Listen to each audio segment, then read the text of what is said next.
Hey, great, and I'm here to encourage you to be yourself and to listen to others in order to hear yourself. Don't think that being yourself is just you. It's everyone who sounds like you and who you can relate to as you, you know. So as soon as I say, well, that person looks like me. He walks the same way. He talks the same way, or she does, or she talks the same way. It doesn't matter which. But actually, it does matter a little bit because when you can actually apply this to the opposite sex, there is something a bit different about it. It's not quite the same as applying it to your own sex. But anyway, enough about that. I've got to keep my voice down, as you may have gathered, because it's very late in the morning, very late in the evening, or in the morning. It's very early in the morning.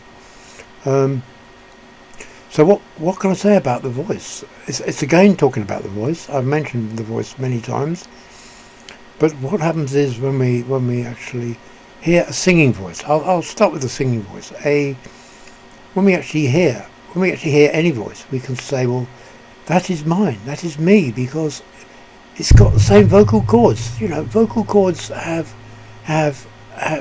boundaries, and unless we explore those boundaries, we will not discover the joy of ourselves in the way that music can be made by singing and by choruses or vocals.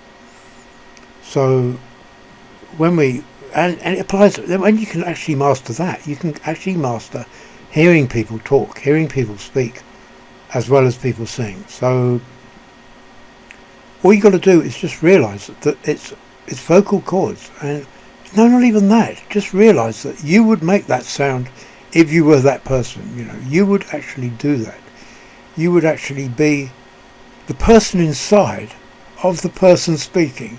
You don't have to worry about trying to work out how it works. Just be the person inside of the person speaking, and you will relate to that person as being actually in touch with your true inner love.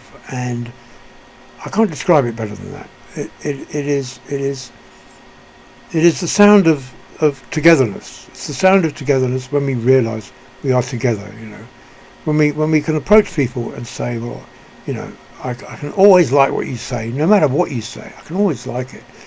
Can you imagine the number of arguments that could be solved if people had that attitude? You know, I like what you say. I don't like what you say, but I like your voice. I like the way you speak. I like the fact that I can like something about the negativity in your voice, you know. And for that reason we can love everyone who has a voice or any kind of sound with the vocal cords. It doesn't have to be a voice.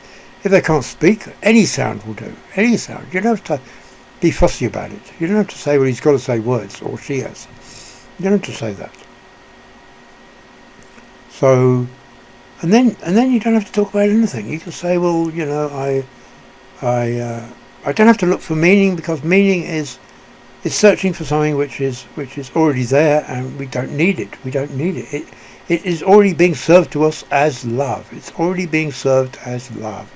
Everything that happens to us. So why go back and look for meaning for that? Why go back and try and work out the meaning for it? It's not necessary. Everything is served by love. Even ignoring it is served by love. You know.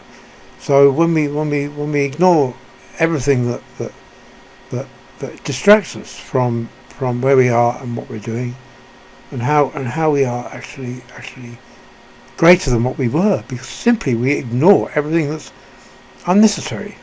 I won't say negative, because that's not true. Everything unnecessary, we ignore it, and we can be a greater person than what we were. We don't have to worry about anything that would detract from the sound of the voice, from my voice, because I can relate to that as being open, honest, true, and my free will towards my sound of togetherness. Yes, so there we are. Okay, I've said enough, and remember that you can sing, dance, and make any kind of motion with your body and the words will speak for you. Yeah. Okay, thanks a lot. See you later. Bye.